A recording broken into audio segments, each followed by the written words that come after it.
payoff. And Tiedeman sends Doran Barnes packing. Another strikeout. Tiedeman has doubled his season total in one start. He walked in with 7. That was strikeout number 7. Hello, RailCats fans, and welcome back to another edition of RailCats Talk podcast. He's Chuck Polarek, I'm Kyle Svetich, and we have a special guest, Tiedeman.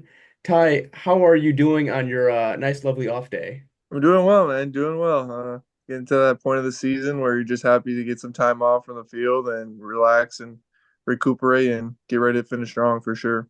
Yeah, you're gonna need it because you're going basically a week and a half, 2 weeks without a break in between until you get done with Winnipeg. Yep, exactly. The dog days, as they say. And then, yeah, the dog days of August. I start off every interview with this question: Why did baseball catch your interest? My family's always been really sports minded, sports oriented, and we played football, basketball, baseball growing up. All my older brothers, so just kind of following in the footsteps of, hey, this time of the year you play football, this time of year you play baseball. Sprinkle in another sport in there if you want to, but that's just kind of how it always been. And it's just been fun, playing travel ball as a kid and growing up. Definitely thought I would take the more football route, but baseball ended up, stealing me away, and the rest is history at that point. I know a lot of professional athletes when you get into the MLB or the NFL and that kind of stuff, they talk about being like a three sport athlete. Um, Mhm. did did that help you in any way with your career being a three sport athlete, not just focusing on one sport? I definitely did. I mean, there's a lot of takes people want to give towards that. Some feel like you need to dedicate all your time to one sport. Others, which I'm more of an advocate for, just being as athletic as possible, playing as many sports as you can. And that also kind of helps with that like team camaraderie of being on different teams, different areas, and different settings, and that just kind of helps you grow as a person, especially as a kid growing up. You're around different people, you're traveling to different places, playing multiple sports, and ultimately making you a better athlete. I think that's such a big positive I took away from all that. What was your position as a football player? I was a quarterback. Yeah. Natural. Now that brings up interesting because I didn't really deal with it that much. The throwing is obviously different between baseball and football. Did you Mhm. have an issue switching sports, like getting back in the rhythm of things, or just kind of one of those you just got to a point where you were just naturally talented with both? It was more so when I was younger, like in middle school, when you would make that change to the different sports season. It was more so like coming from baseball to football. It'd always start off where my dad would be like, "You're throwing it still too much like a baseball," that kind of Hmm. deal. But going into baseball never really was as much. I guess maybe because the ball was smaller, so you kind of pick it up a little bit easier once you just start playing catch with the glove on. But then when you get to high school, and especially now, like it's such a seamless transition for me. Like I could pick up either or and be, have it more come to me naturally now. Yeah. Throwing a football helps with that arm strength too, doesn't it? Yeah. It's definitely good for the shoulder. That's what I've noticed. Now through your career of playing baseball, at what point did you decide pitching is where you wanted to be? That didn't happen until my last year of junior college. I was playing the outfield most of the time, and I had told my coach that like, I still have a fresh arm from football, and I know it's strong enough to like pitch with some good velocity. So I just told him like I'd help out if we needed it. And going into that year, I still just assumed that I would play mostly outfield because that's where my position was, and then help out if needed. And ended up, pitching out of the bullpen twice, and it didn't go really well at all. And I was like, you know what? I'm done pitching. I'm over that. It just wasn't the results I was expecting. And then one of our starting pitchers got into a motorcycle accident, and they were like, we need you to start this Saturday, like you're fresh, we need arms. And I ended up pitching 5 innings scoreless, and then the rest at that point was like, all right, well, I might as well do both because I feel like I'm good enough to do it. Well, obviously it was good enough to get you drafted in 2016 in the eighth round to the Rangers. Now, was that for pitching or was it for outfielding? With you being able to play both, I'm guessing it's more pitching because that's what your baseball reference says, but Yeah, that for the Rangers, it was for pitching. There was definitely a couple teams that were more on the lines of me playing the outfield and hitting. So it was a definitely game time decision kind of deal when you get to draft day and you're just wondering. One, obviously everybody's wondering who's going to draft me, who's going to draft me, but mine was like, who's going to draft me and what are they drafting me for? You know what I mean? So that was kind of a cool aspect that it was just really kept us on our toes as a family. Like, okay, who's going to draft me? Are they drafting me as outfielder or pitcher? And ultimately, the Rangers swooped me up and got me as a pitcher. You still go out there and shake some balls whenever they're doing batting practice? Oh yeah, that's natural. That just comes natural to me. So it's fun. Well, you get every fifth day off anyway, so you might as well go out there and shag some balls. Yeah, for sure. Was there a point because you said you went to a junior college? Was there a point that you didn't think you would be drafted?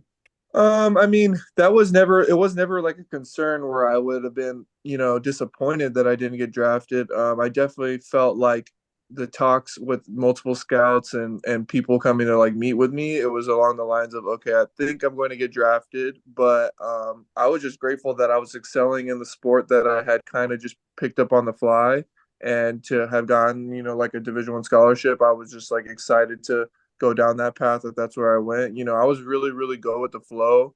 Didn't have an agent or an advisor. I was just kind of like happy to be doing something that I enjoyed doing, and I was playing really well. So I was more just like going with whatever was going to happen and enjoying it. At what point did you realize that being drafted was a possibility?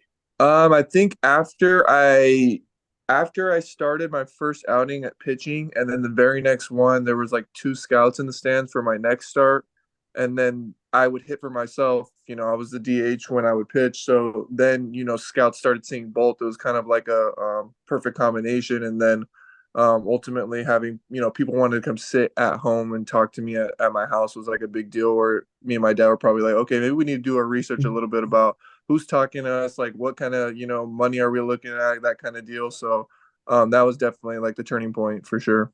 Just kind of looking through, the highest you reached was double A, and that was back in 2022 and I think Mhm. 2021 as well. Going through rookie ball, low A, single A, however you want to throw the A's out there, what was each level? What was the biggest difference at each level? I mean, rookie ball, I always tell people this rookie ball was kind of miserable to me. It was kind of didn't really feel like professional baseball. Obviously the heat had something to do with that in Arizona, but I mean, I was put in a group where they were like, you're not pitching at all, maybe not this rookie ball season at all. So I was just kind of just sitting around doing nothing and working out, and it just kind of got monotonous for sure. And then you get to a point where you're like, okay, I'm going to every single game in 115-degree weather, and I haven't even got to throw a professional pitch yet. So that was kind of like that didn't feel real to me. And then the next year, I went to short season A, and that was really where you felt like that like professional atmosphere on the road and being in different places and playing in front of a home crowd. Like that was the first time, especially coming from junior college where I didn't play in front of big crowds at all. So that was it. And then when you see the differences, like from level to level, is kind of the travel aspect of certain places where you're going, the type of weather you're going to experience in certain different parts of the country, and then also the quality of hitters. Just some guys are in lower levels are swinging at everything, but still have that power. And then as you go up, you just see guys way more selective with the pitches they swing at and the how really polished they are as hitters. Now, after the Rangers released you, you went into the Atlantic League with Spire City, which I know I'm aware of the situation that happened with Spire City. The Atlantic Hmm. League basically told them to kind of like you're not playing this year, and or this they're not playing this year, so you kind of get disbanded. Uh, Yeah, Going through that, were you there all the way through that part of the season, or were you a little bit gone before? I don't know exactly where you lie into that I was one. I was there just for like a month and a half, I want to say, when we were still not even considered Spire City. We were the Frederick For Baseball yeah, baseball Club or team. something Yeah. like that. Yeah, so that was really weird. I mean, I was embracing it because it was going to be fun to do that sort of reveal, but we also weren't playing well at the time, so it got to a point where they were like, we need to make, certain guys that we brought in that are getting paid X amount of dollars. We need to cut back and just bring in other guys that are going to take less, like of a pay cut and that kind of deal. So there was a lot of guys like all at once within a 2 week span that just got let go. And I was one of them, but it was still like I was there with a lot of people that I knew. It was a lot of fun to be with guys that I hadn't played with in a while. So But yeah, that whole situation was kind of weird. I'd never really been in that situation before with the ball club, so it was new to me and new, obviously being my first year in independent ball. But I could say like for sure coming to my second year here in Gary has been 9 day experience. How do you handle going from minor league, affiliate ball to, no longer playing with them? How do you handle that mentally? Mentally, it's tough because you think in your mind you kind of separate yourself like, wow, I'm here in independent ball, and I still have people that are in minor leagues and a part of an organization, and you feel like kind of like left out in a sense. But definitely when I got there, you could kind of realize like, oh, it's still the same. Like it definitely affiliate, like definitely, the travel and the hotels, all that kind of thing is like exactly the same. And then even like I was facing a lot of guys that had big league time, and more so than ever. So that was, in that case was kind of like a tick up. But it's a mental grind because you kind of try not to compare yourself to people that you were playing with and who are still there. And you kind of got to get past that and just feel like, focus on your own grind and hopefully getting back to that point. Have you, I know some people are really obsessed about it, and some people, if it comes, it comes. Are you one of the people that are waiting for scouts to call or an organization to call or anything like that? Are you like out looking, seeking it, or are you just one of those that if it comes to you, it comes to you? Yeah, I'm more so if it comes because that's something you got to kind of leave to your agent to kind of figure out and process himself, and it comes down to like how you play and whatever you do is gonna determine on if those scouts come and if people are knocking on your door trying to get to sign you, especially with the buyouts and all that kind of deal. But I approached the season where it was like by halfway, if I haven't heard anything, then let's just finish off strong and finish the season and hopefully something comes in the off season. But I just try to kind of eliminate that because like I said, you kind of put yourself in that aspect of mentally like worrying about that the whole year. Like, is somebody ever going to call? And then that kind of deteriorates your play in a sense because you're just worried about one thing when you should be worried about, helping the team win. So you wind up going from the Atlantic League, come over here to Gary. Uh, what do you think of the Gary facility? What do you think of the American Association? I've loved it. Loved it. Everything so far. Our locker room is the best, one of the best I've ever been in. It's spacious, great training room. The playing surface has been one of the best I've ever played on, grass wise, mound wise. Obviously, there's give and take. The area you're in Gary is not the best, but like none of us live there. So I've always tried to tell people like, don't worry about me. We're not living at the corner, right by the stadium. But, like we're fine. So I mean, I feel like a lot of people you know, they get a little weary of like, oh, well, if I come play there, like I've heard bad things about, Gary and all that stuff. And you kind of got to tell them, like, you're never going to be there. You're just playing your games in the stadium. And the stadium is probably one of the best in the league, in my opinion, in terms of like facilities and like the grass and the playing surface. So, I mean, hey, you go to a place like, I'm not gonna name names. You go to other places and like, yeah, they're in the better neighborhoods, but like, how's the playing surface? Do you want to pitch on a turf mound? Because I sure as hell don't. So Right, that's right. just my take on it. Yeah, it seems like, they don't realize that yes, it's scary, but it's not necessarily downtown. Yeah. It's No, not, you're not in the middle of the, I would say, more tore down or run down parts of Gary. You yeah, know, you're right there by the highway, by the expressway, and you really can't miss the atmosphere of having the train right there while you're watching the game. yeah. That's been a cool touch for sure. And like you said, you're right. You finish the game, you get in the car, and you go right on the expressway, and you're out of there. So I mean, Right. and I've always been a big, thing of like if trouble's gonna find you if you go out there looking for it. Like, don't be a guy that, oh, let's go see how Broadway is, after the game at midnight, and then you go over there and like You go you're for a gonna walk. find exactly what's there. Yeah, I want to go Yeah. for a walk down Broadway. Yeah, exactly. So it's fine. And I mean, I've gone to a place to get food, in the middle of the day. Nothing's it's obviously like not as great of an area, but keep to yourself. You're there to buy food just like everybody else, and you'll be fine. So. What's your go-to place for food? Obviously as a baseball player, you just kind of try and get what you can, like that's nearby, like cheap wise. But a lot of the guys go to that Sharks fish Mm. place right there. Is really really good. It actually surprised me. That's what's by the stadium. But then you work your way out and you go towards like the mall. There's a lot of good places to eat, but the same stuff: Chipotle, Chick-fil-A, that kind of deal. So nothing fancy. Buffalo Wild Wings because they close late, that kind of stuff. So Right, right. yeah, I'm not. Not see me go and get like a little surf and turf or a 5-star dinner, nothing like that. So I know a handful like to go to the casino. That's right there, the Hard Rock Casino. I know last year a handful of them went there after a couple mhm. games, but I haven't really seen much this year with that. What was you and Nate Alexander were basically the first two that were signed for the 2024 season. That Mhm. early on, what was the talks between you and Lamar? Well, Lamar had reached out to me after I got released from Spire City, and at that point, I was more so in a position where I wasn't. My arm wasn't feeling great, so I had told him like I got released because my arm wasn't great, and they needed a spot, and I was just kind of like trying to push through pain. And I told him, hey, I'm gonna go home and take some time off, and once I start my build back up, like if I feel good, I'll let you know. And Lamar was great about reaching out and seeing if I wanted to come still. And I told him like, hey, if I feel good, I'll come. And I just never got to that point where I felt like I should rush to get there, because like also the mental reset was really good of being back home. I'm never home in the summer, so that was the kind of thing I was really looking forward to. So I did that, and we still kept in touch. And I told him like, hey, if I'm gonna play independent ball, like it's gonna come with you. Like I respect how much you've reached out and how you've given me my time to like get myself back together. And so that's pretty much how it went. Like he reached out and said, if you're ready to go, we got a contract for you. And then once I felt healthy enough and I was throwing well in lives, I just signed the contract.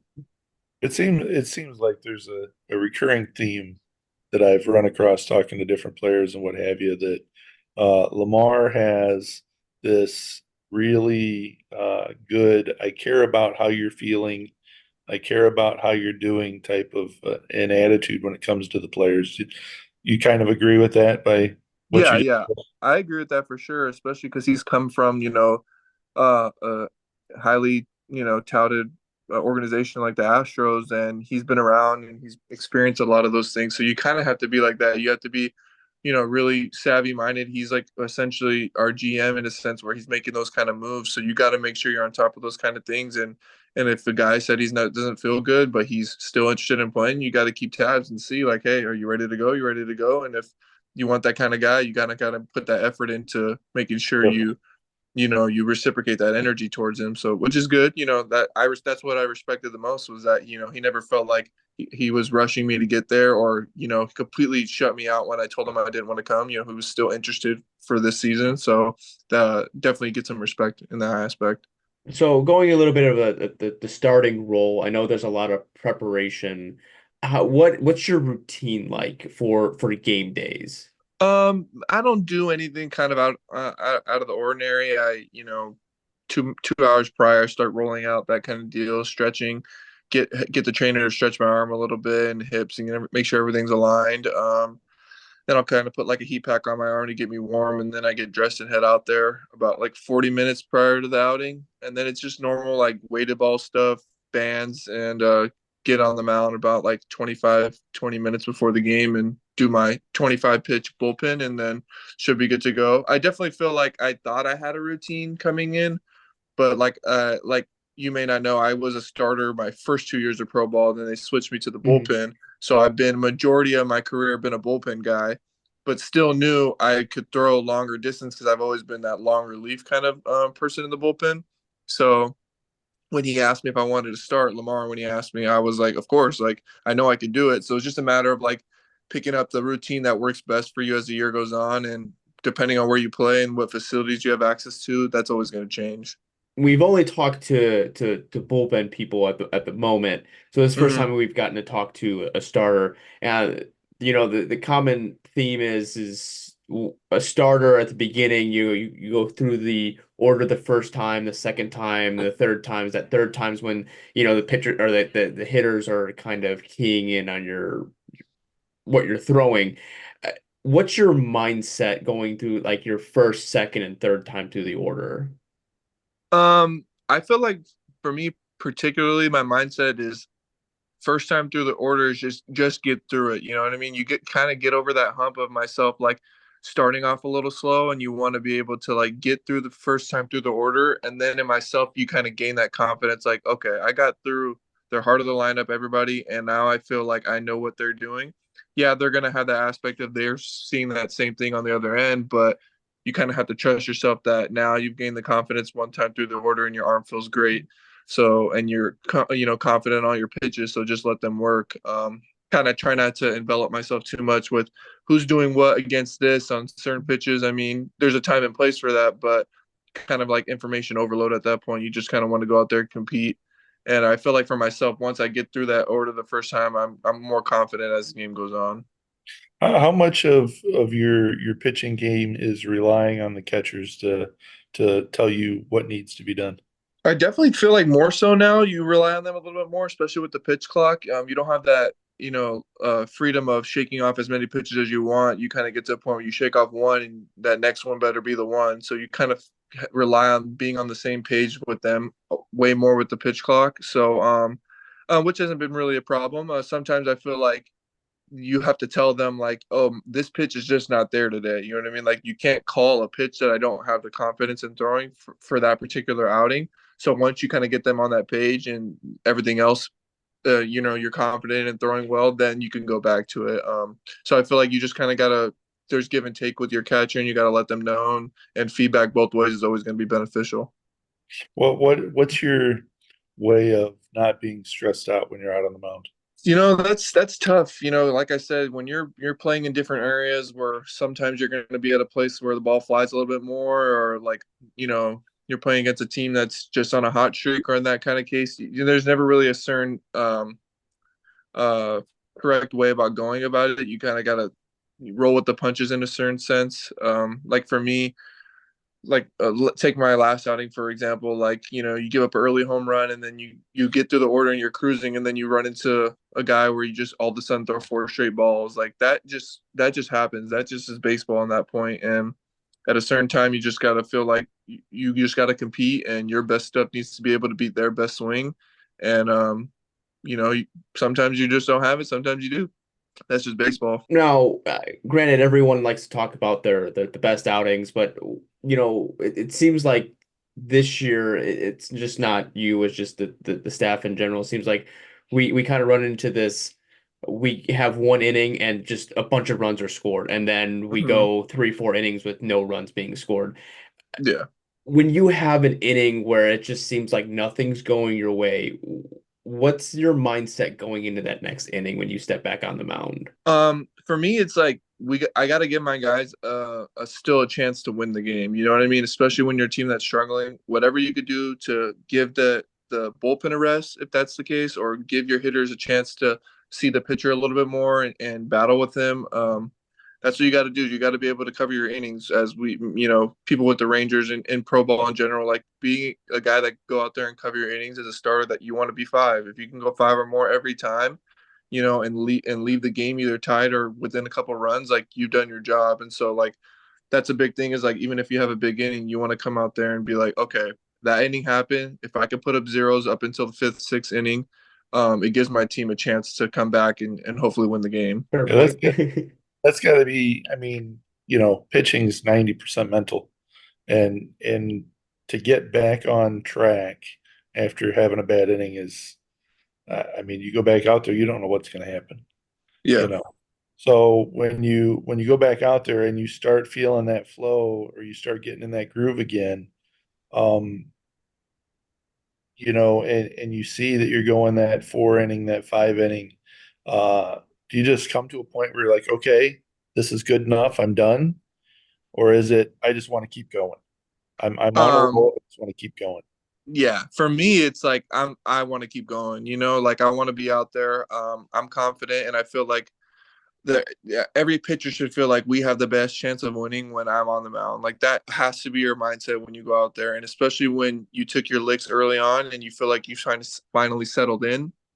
You want to have that ball in your hand, and I feel like a big, you know, example of that was my Kansas City outing. I think I gave up like five within the first two innings, and I ended up going 7 innings for the first time ever in my career. And like that was like a big thing for me.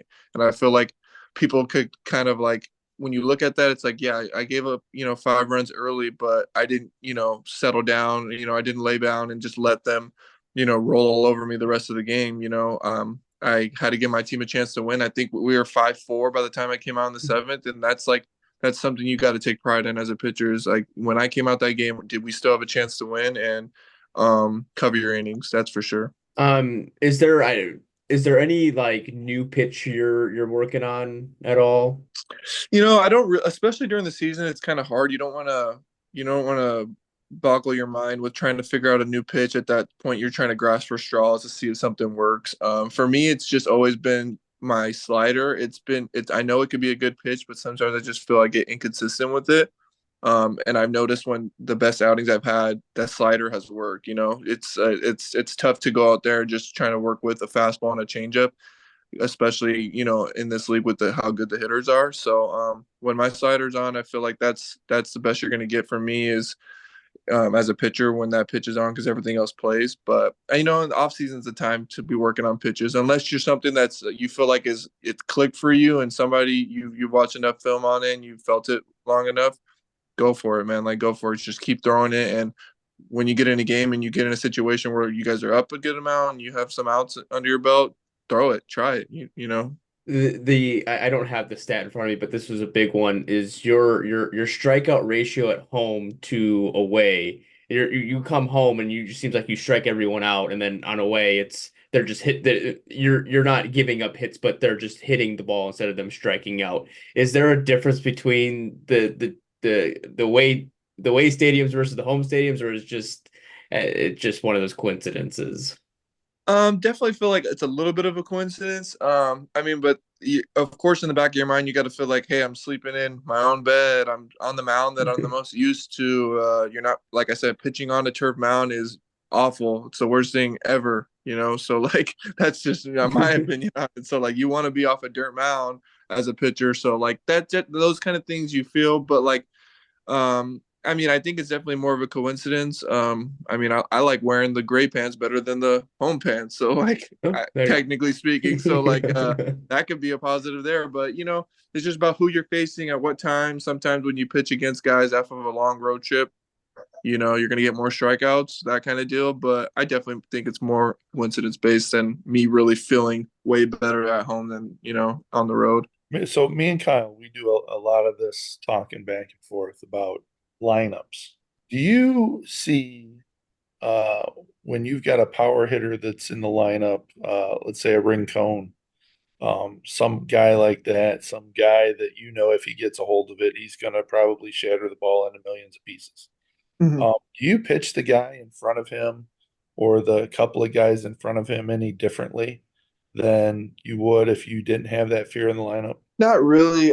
Especially speaking from personal experience as a guy myself, I feel like I don't feel like I know that I have a pretty high ground ball rate as a pitcher. So you got to feel confident with those kind of pitches against anybody. Yeah, maybe he hits a ground ball harder than the other guys did, but I feel like for the most part, I'm not inducing as much fly balls as certain guys. So you just approach every batter the same. Like, I got to get that guy out just to get to the next guy. Of course, there's a little bit of chess match that goes on with it when you get later in the game. Like, hey, maybe I should pitch around their best hitter to get to the next guy. Like, that's always or that's gonna happen sometimes.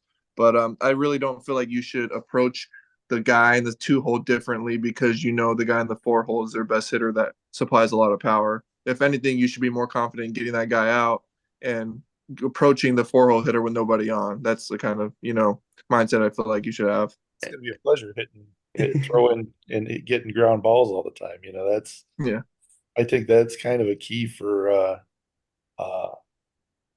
any pitcher that's a bonus, I think. Yeah, for sure. And that's why I feel like sometimes I don't get as much strikeouts. Like, a lot of guys swing early on, and I have pitches that they feel like they can hit early in counts and they just ground out. That's been a plus for me.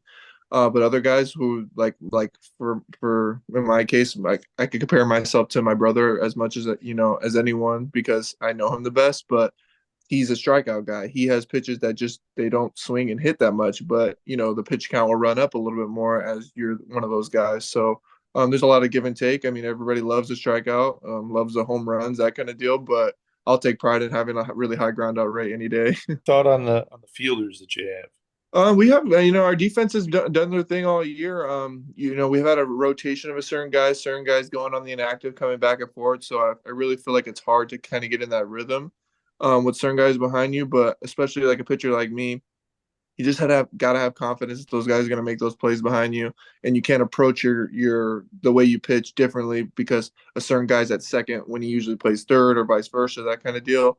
You gotta have confidence in those guys to make plays behind you all the time, and I'm not gonna change the way I pitch just because of that. At what point in your pitching career did you, as everyone loves the strikeouts, but what point in your career did you figure out, you know what, maybe I'm better off just being a high ground rate ball pitcher? I want to say it was my, I want to say it was my after my second year of pro ball. I just got on YouTube and just wanted to learn a new pitch, just to, instead of just throwing only a four seam, I learned how to throw a sinker just by watching YouTube videos. And I realized like I wasn't throwing as many, pitches per at bat because I could throw a sinker to get them to ground out pretty early on. And then obviously you use that pitch and let everything play off that. I feel like, especially if guys know, oh, he throws a lot of sinkers, you got to be prepared for that, or lay low, lay off the low pitches. Then sometimes you'll just throw a four seam and kind of show them that you still have it up in the zone. That's been a big benefit. But also downside of that is my sinker moves a lot, and it's really, really hard for it to be in the zone. So you get times where, you walk some guys because it's just not catching that part of the zone that you wanted to. And you're hoping, as a pitcher, like, hey, swing at that and ground out. But they're smart too. So, you got to tip your cap at that point. Chuck, do you have any final questions? Boy, I got to come up with a good one. I need to start being prepared for the final question. I always say this, especially when it comes to pitchers. We'll only see you one time every 5 games or what have you, 4 games, 5 games.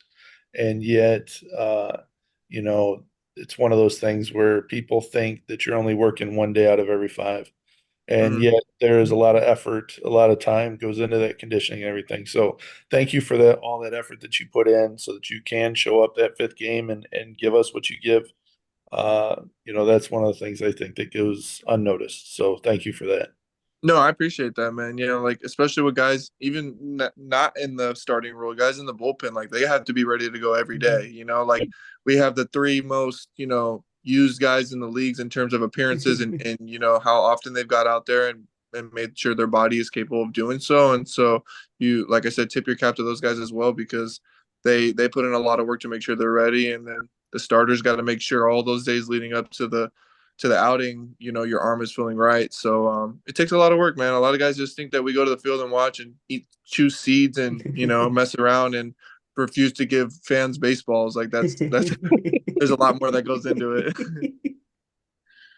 Yeah, stupid kids.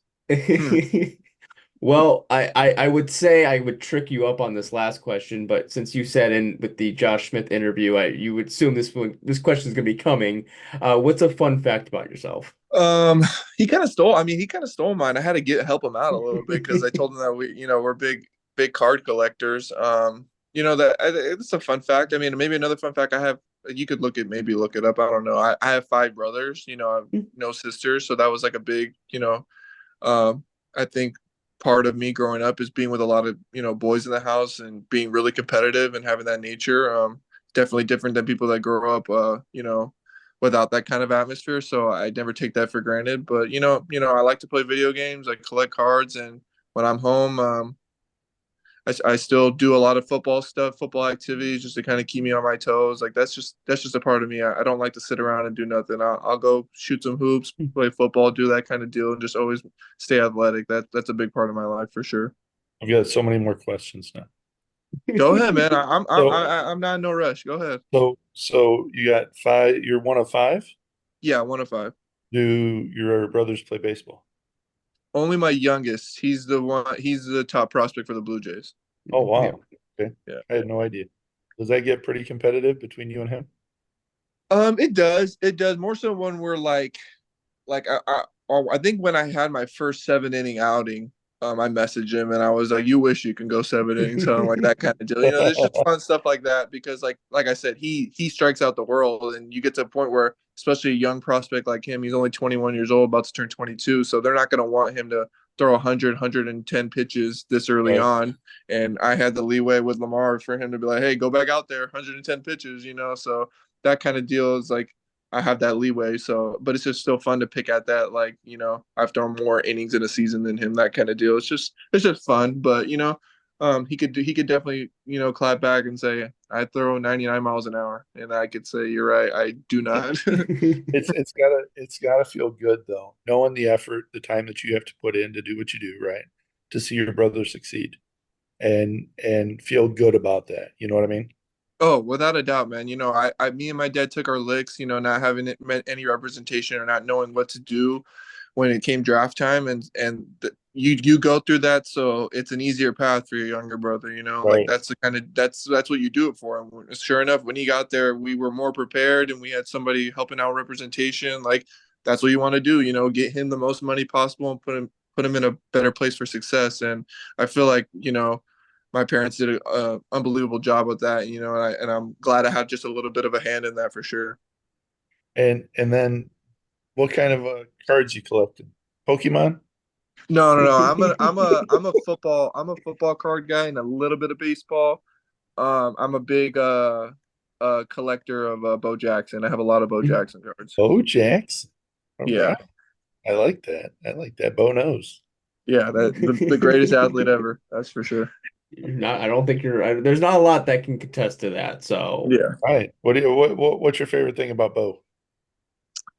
You know, that's just like a dream that was in mine, is to play football and baseball, you know, at the highest level. Like I wish I would have been able to do that. And then you see guys like even Otani playing two positions. Like I felt like that was a dream of mine as well. So those kind of guys, you just kind of hold to a higher standard, and you hope one day you could be like that. And for Bo, you know, he was doing it. He was doing it all, man. He was doing it all at a very, very high level. And so that's just some guy, you know, you just gotta put up there and hope for one day you could even be close to that. Bo Jackson versus Deion Sanders. Yeah.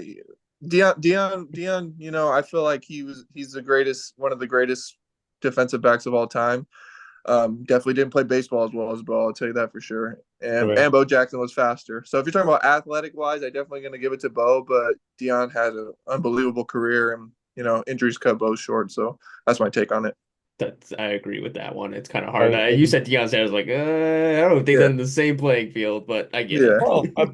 but Deion Sanders is still. I mean, he's still out there. You know, he's still in the game. I guess you could yeah. say. He's making a Yeah. legacy for himself for sure. So, but Bo kind of just disappeared. I think. Yeah. Sometimes injuries do that to you, you know. Yeah. Yeah. All All right. right. Well, Chuck, if you don't have any more questions, I already asked my question, the final tricky question that didn't trick you up one bit, just led to more questions. But we do appreciate you jumping on to the show and spending 40 minutes or so with us and getting to talk to you about your life and get to know you a little bit better. And hopefully when people are asking for a ball when you're on first base, that they actually know your name and may know something about you. So that's why we kind of do this, to get to know you Yeah. guys a little bit better and get you the limelight that you guys do deserve, because you do put in the work. So we do appreciate it. Hope you have a good rest of your off day, and we'll see you back at home versus Cleburne. Yeah. When you pitching next? Hold on one second. It was breaking up a little bit. I had to get off the Wi-Fi really quick. Can you guys hear Oh, me? Yeah, we got you. Okay. Okay. Cool. Cool. when No, you what were you when you saying? pitching next? I want to say Friday or Saturday. I'm not 100% sure yet because sometimes we count the off day as like a part of, you know, the rotation. But if all the starters are in line, it shouldn't count. So then it would be Saturday. But you know, game time decision. Sometimes you just got to roll with it. So I'll be ready for Friday or Saturday. All Well, right. hopefully it's Friday because I'll be there. Saturday I have to work, so Friday it Ah, is. yeah, you can't tell Dick Sporting Goods to give you the day off. You know what? He could. He He could. I could. I could not. No, he could Um, tell them. I could not And he could because I have they to just won't pay. I have to close that day. I have keys to the building. I'm the closing manager. I can't just not show up. Yeah. So You can't Yeah. just not show up. I The repercussions might not be what you want, but You're right. I physically I could not show up, but if I want money and be able to go to And a RailCats games and job. do this, then yes, For sure. all right. So that was a shout out for Dick's Sporting Goods. yeah. Oh yeah. I'd try to keep that one out on the down low on that one, but it's out in the air now. All right, guys. They don't know which one. It's all right. Well, everyone. There's only 3 to choose from. There's only a few Dick's Sporting Goods, and if you go to the one in Maryville, you might run into Kyle. So there you go. There it is. There you go. And hey, when you see Kyle, ask him for an autograph or ask him what kind of shoes Ty likes to buy. Yeah. He bought the. It was Josh. I didn't buy anything. It was Josh. Well, it was also there was the buy one get one free of the Verse DSG slides, and then then Josh bought the cleats that I didn't ring out. Yeah. So Unbelievable. yeah. All right. Well, There you have it. that does it. That's awkward, but it's done now. So again, Ty, thank you again for joining us. We hope you have a good rest of your off day, and either see you Friday or Saturday versus Cleburne. Okay. No, yeah. Appreciate you guys for having me on. I'm sure I'll see you guys around. And that wraps up the conversation with Ty Tiedeman. Again, Ty, we appreciate you jumping onto the podcast. And now everyone knows where I work, so yay. Trying to keep that one on the down low. And I know Chuck's trying to get me fired, but that's not going to happen. So that'll wrap up the podcast. I hope you enjoy the rest of your day, rest of your evening, whenever you're watching this. And go Cats. Even when you feel low, you can still go. Even when you feel slow, you can still go. Even when there's no hope, you can still go. I never answer to no, man, I still go. Go, go.